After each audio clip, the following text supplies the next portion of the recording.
lay on our side, whatever side down we're working the shoulder.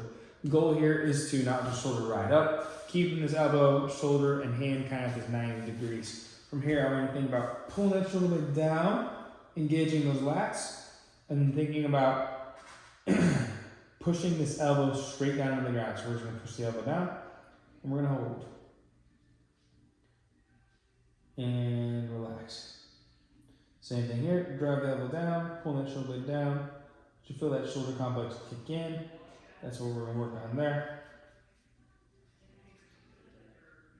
If we're at the stage where we can do a little bit of rolling into it, the same thing applies. So as we roll towards this shoulder, keeping that shoulder blade down, driving that elbow in, we're going to hold. And relax, roll a little bit more. Pull the shoulder blade down, push the elbow in, and hold. And relax. As we come out, I want you to push yourself away through the shoulder.